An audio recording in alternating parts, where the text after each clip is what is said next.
Eh,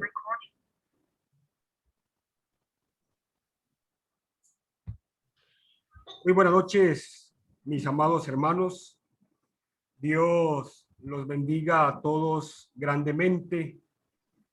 Doy gracias a Dios por permitirme estar reunidos como iglesia en esta hora con ustedes, mis amados hermanos. Y también doy gracias a Dios por permitirme o darme la oportunidad y el privilegio de poder compartir con ustedes la palabra de Dios.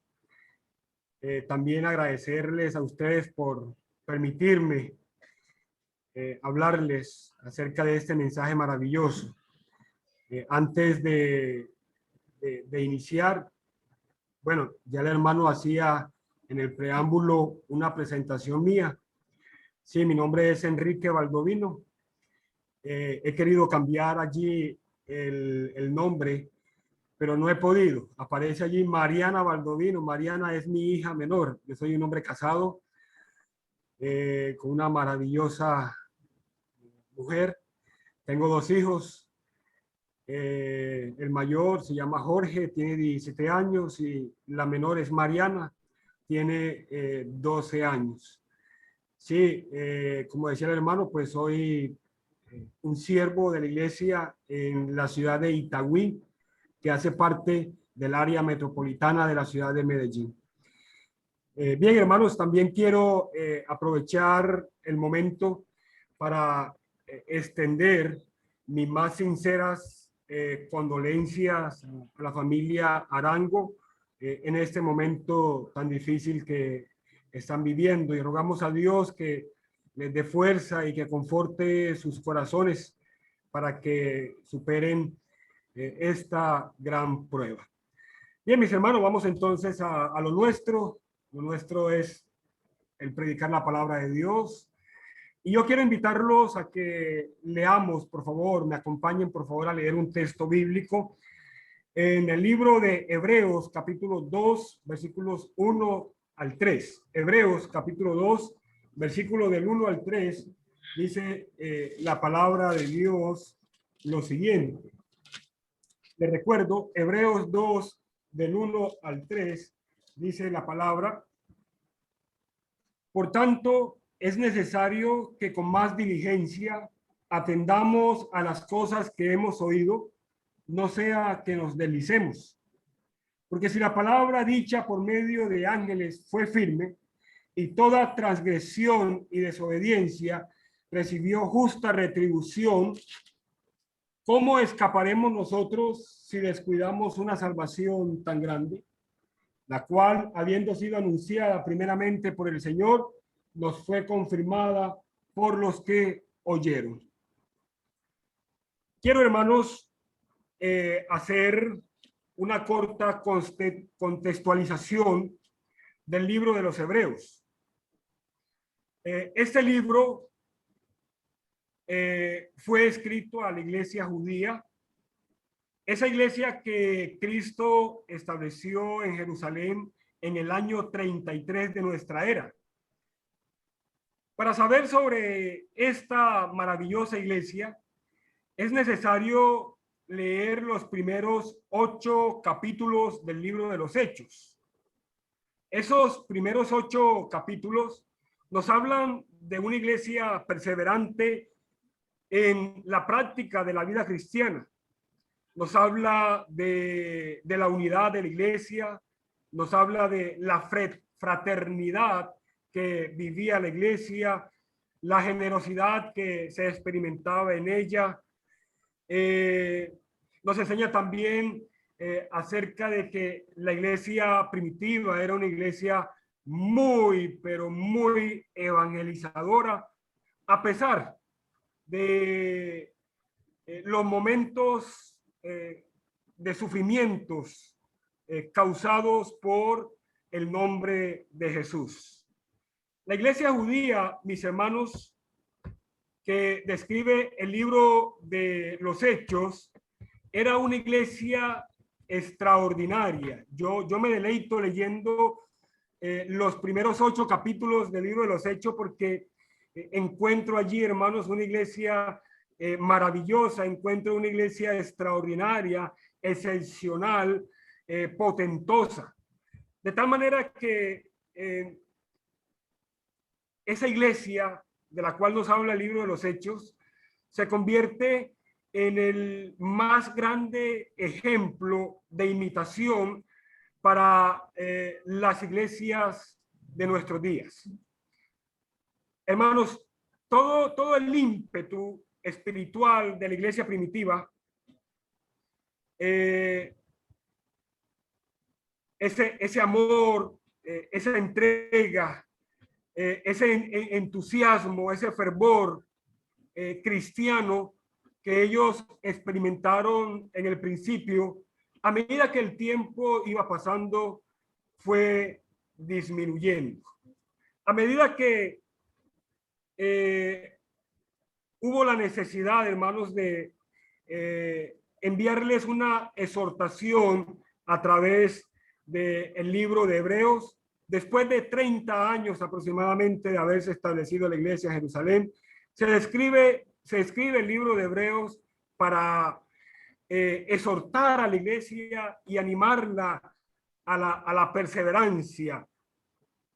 El libro de Hebreos, hermanos, se escribió para exhortar a una iglesia que estaba cayendo en desobediencia, a una iglesia que quería volver nuevamente a la ley de Moisés, una iglesia que se estaba apartando del trono de la gracia, una iglesia que se había hecho tardo para oír y no crecía en el conocimiento de Dios.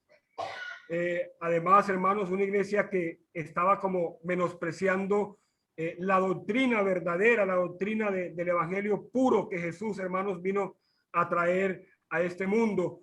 La iglesia se hizo perezosa, los hermanos ya no querían congregarse como lo hacían al principio, según lo describe Hechos capítulo 2, que ellos perseveraban cada día en el templo. Sin embargo, el escritor de Hebreos les exhorta en el capítulo 10, versículo 25, no dejando de congregarnos como algunos tienen por costumbre. La iglesia también, hermanos, estaba como que pecando voluntariamente, porque hay una gran exhortación a eso, a que no pecaran voluntariamente. Estaban perdiendo la fe, tenían las manos caídas y las rodillas paralizadas. En resumen, hermanos, la iglesia a la cual va dirigida la carta de los Hebreos estaba descuidando una salvación tan grande, tal cual como lo acabamos de leer en Hebreos capítulo 2, versículo 3. La iglesia estaba descuidando una salvación tan grande. Ahora, mis hermanos, con relación a nosotros, los cristianos de estos tiempos, después de nuestra conversión y en relación al tiempo que hemos vivido practicando la fe, yo me pregunto, ¿cómo está la vida espiritual de la iglesia a la cual ustedes pertenecen? ¿Cómo está la vida espiritual de su iglesia? Y si vamos al campo más personal, ¿cómo está tu vida espiritual en estos momentos? Después de 20 años, después de 10, de 5, o después de un año de haberte convertido al Señor. ¿Eres un cristiano que diligentemente estás trabajando por tu salvación? ¿O eres un cristiano negligente que se está deslizando para no alcanzar la salvación? Mis amados hermanos, Dios no está hablando de cualquier salvación. Dios, hermanos, nos está prometiendo una salvación. Y la Biblia, hermanos, la describe como algo tan grande, No es cualquier salvación, es algo tan grande. La salvación, hermanos, que nos pertenece a nosotros es desproporcionada. No se puede medir, no tiene límites, es inigualable. Pedro, hermanos, la describe como incorruptible, incontaminada e inmarcesible, reservada en los cielos para nosotros.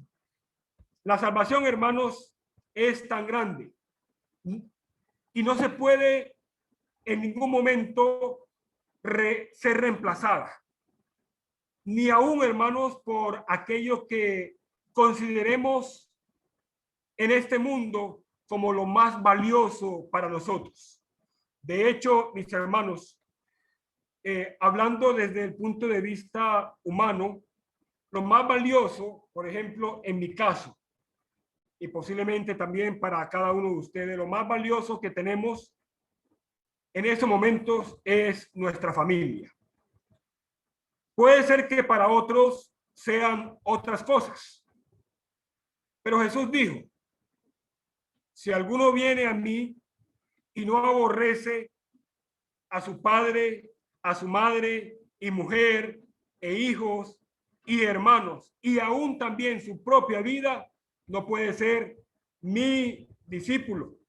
Así que la salvación, hermanos, tan grande, supera en importancia, supera en valor aún hasta nuestra propia familia. Y todo lo demás que para nosotros tiene valor, no es comparado con la salvación que Dios nos ha prometido. Y es que la salvación, hermanos, es tan grande.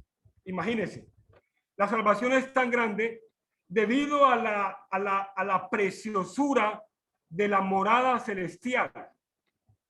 La morada celestial que Dios nos promete. Es algo supremamente maravilloso.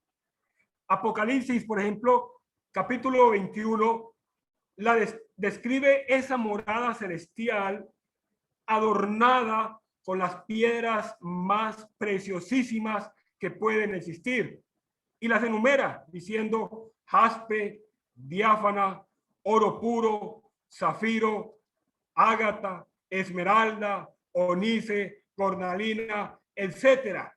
Las piedras más hermosas que pueden existir en el mundo describen, hermanos, la hermosura de lo que Dios tiene preparado para cada uno de nosotros. De hecho, hermanos, Apocalipsis describe el cielo, describe esa herencia espiritual como calles de oro y mar de cristal, para describir, hermanos, que es algo hermosísimo. Por eso es tan grande. No es cualquier cosa, hermanos. Es algo grande, supremamente grande. Pero además, hermanos, la salvación es tan grande debido al bienestar que nos ofrece. La palabra nos enseña que allá no habrá muerte, ni habrá llanto, ni habrá clamor, ni habrá dolor, no habrá noche, ni maldición, no entrará en ella ninguna cosa inmunda o abominable, ni habrá tampoco mentira. Pero en cambio, hermanos, entrarán los redimidos, los salvos. Ellos irán a morar y a reinar con Dios por los siglos de los siglos. Eso significa, hermanos, que la salvación es tan grande porque es una salvación eterna, que nos libra del infierno, el fuego que arde, el lago de fuego que arde con azufre por la eternidad. La salvación, mis amados, es el eje central de Dios para con el hombre. Es el eje central de la Biblia, de la predicación del evangelio, de la iglesia. Dios, hermanos, planificó la salvación desde antes de la creación del mundo. Los antiguos creyeron y proclamaron esa salvación. Los profetas hablaron de esa salvación. Jesús vino a predicar esa salvación. Pero es más, vino a ofrecerse en sacrificio vivo para darnos la salvación. Los apóstoles, hermanos, predicaron también esa maravillosa salvación. La iglesia primitiva también predicó la salvación. Y nosotros en la actualidad, hermanos, después de 2000 años de ver este ejemplo en las Sagradas Escrituras, seguimos también predicando la salvación. No somos llamados a predicar el evangelio de la prosperidad. No somos llamados, hermanos, a predicar el evangelio de la sanidad. Somos llamados a predicar el evangelio puro y santo, que es el poder de Dios para salvar al hombre.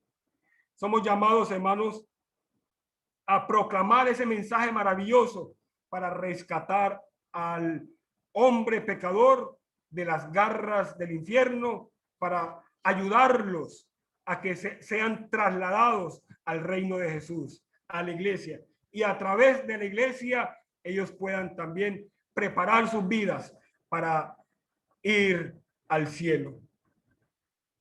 Hermanos, el apóstol Pablo le predicó el evangelio de la salvación a los gentiles.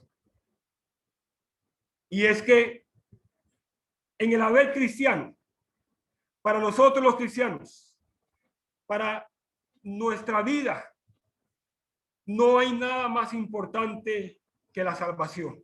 Nada es más importante que la salvación. La salvación, hermanos, supera cualquier cosa en importancia para nosotros. La salvación es la más grande motivación de nuestra vida cristiana. Cuando el cristiano se ocupa de su salvación, entonces persevera en la gracia de Dios, practica con devoción las diferentes dinámicas espirituales, también vive con fervor el ministerio y se apropia de la iglesia, se apropia de la congregación donde es miembro para trabajar arduamente por esa obra. Se guarda también del pecado. Cuando amamos la salvación, nos guardamos del pecado y vivimos con mucho esfuerzo y sacrificio. Vivimos en santidad y mantenemos un buen testimonio delante del mundo. Mis amados, muchas personas se hacen cristianos por motivaciones diferentes a la salvación. Tal vez para ser prosperados, tal vez para ser bendecidos, tal vez para complacer a otra persona, tal vez porque se sienten bien o tienen buenos amigos.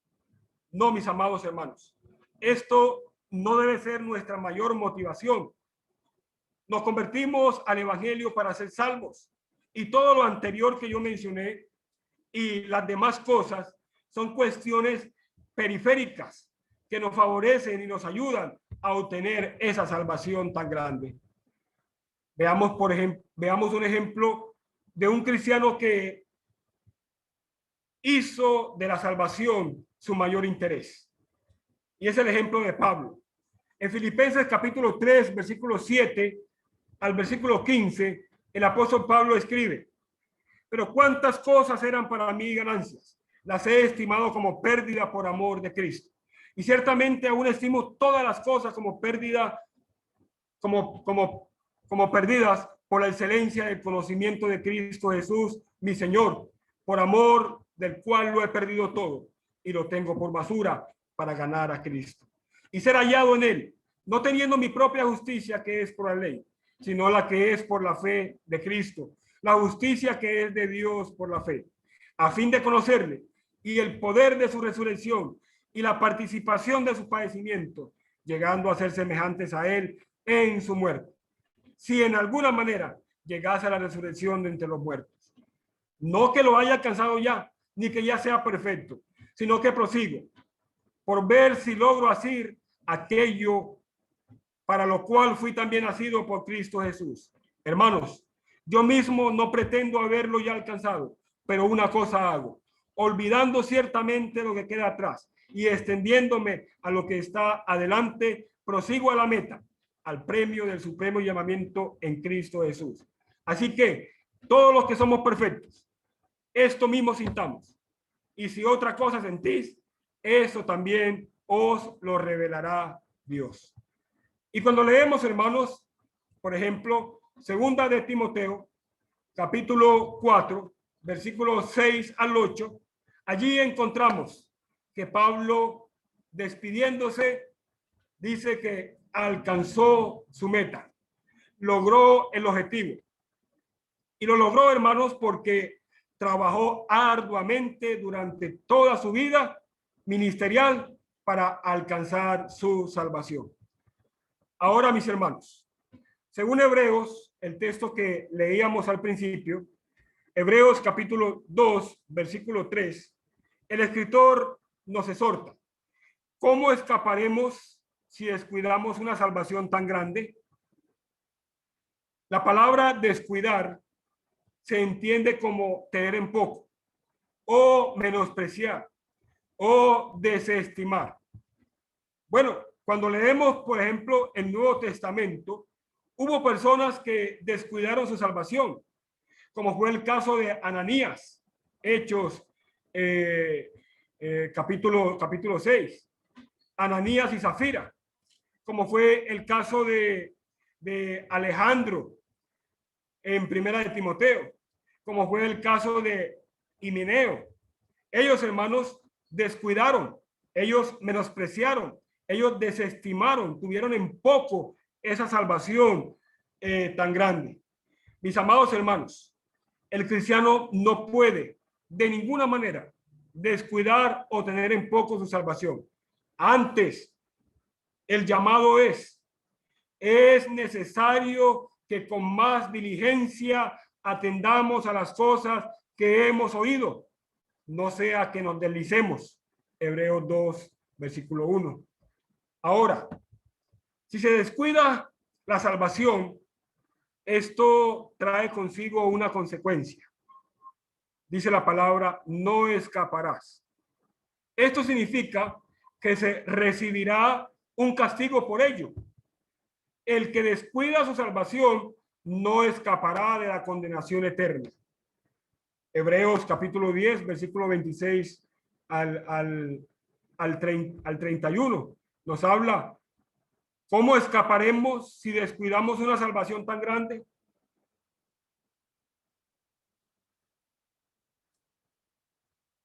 ¿Cómo vamos a escapar si pecamos voluntariamente o pisoteamos la sangre del Hijo de Dios? De ninguna manera, no escaparemos. Mis amados hermanos, nosotros los creyentes estamos o somos llamados a cuidar nuestra propia salvación, además de cuidar de la salvación de nuestros hermanos, porque esto, hermanos, es un cuidado mutuo. Cuidamos los unos por los otros, pero nuestra mayor responsabilidad, hermanos, es que cuidemos de nuestra propia salvación.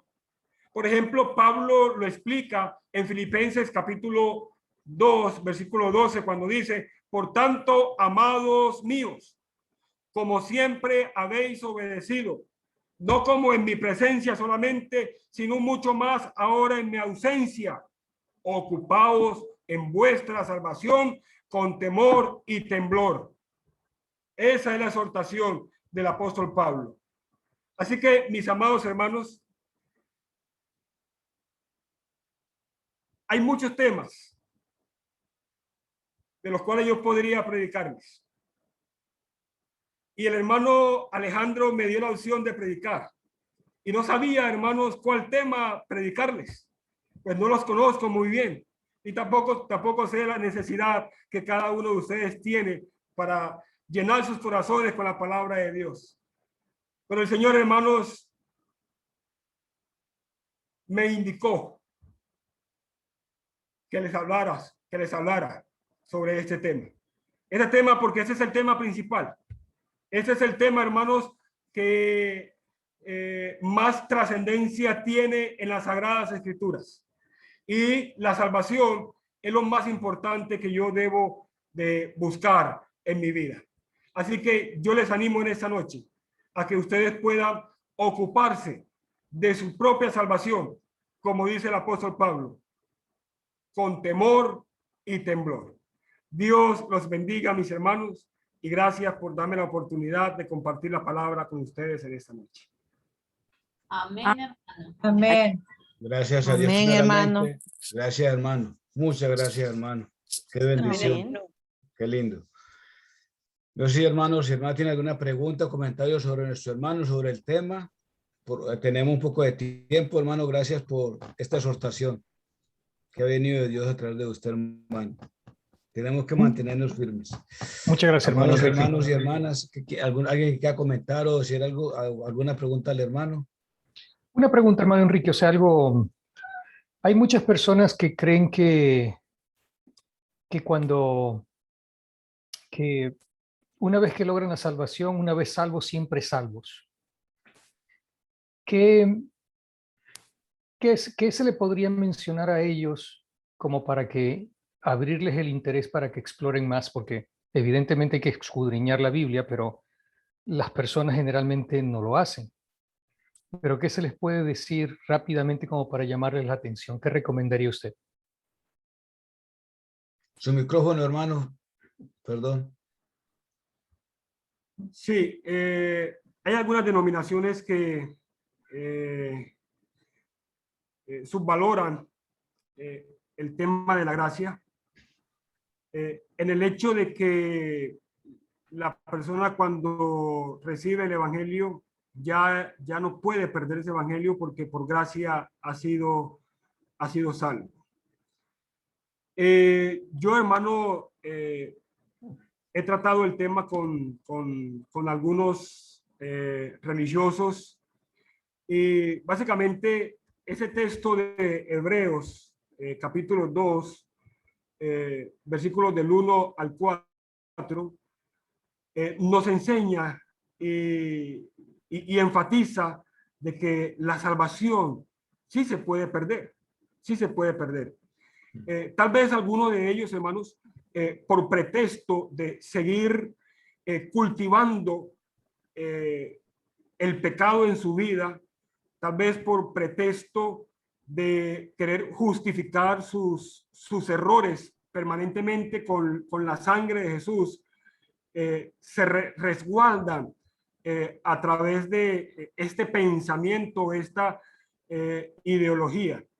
Entonces, básicamente lo que yo hago, hermanos, es llevarlo a esos textos bíblicos fundamentales que nos habla de la obediencia completa a Dios.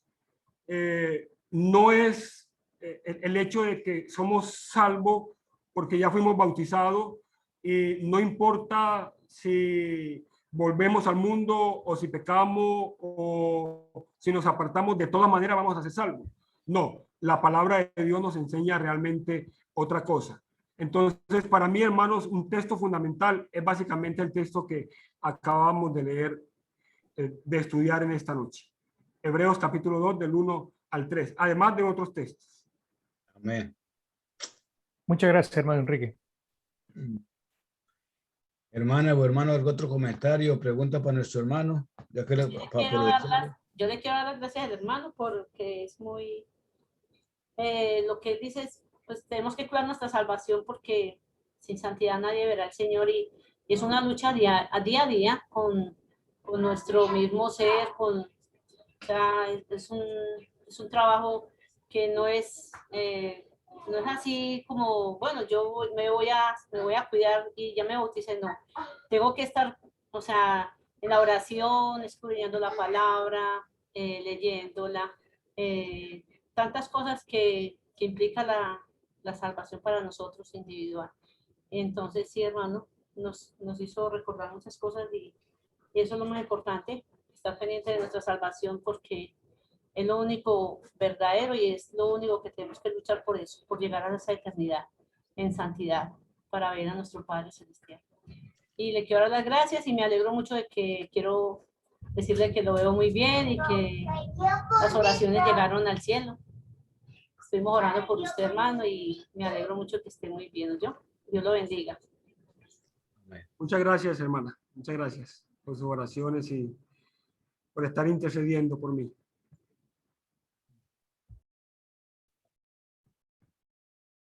Hermano o hermana, la oportunidad, no la despreciemos.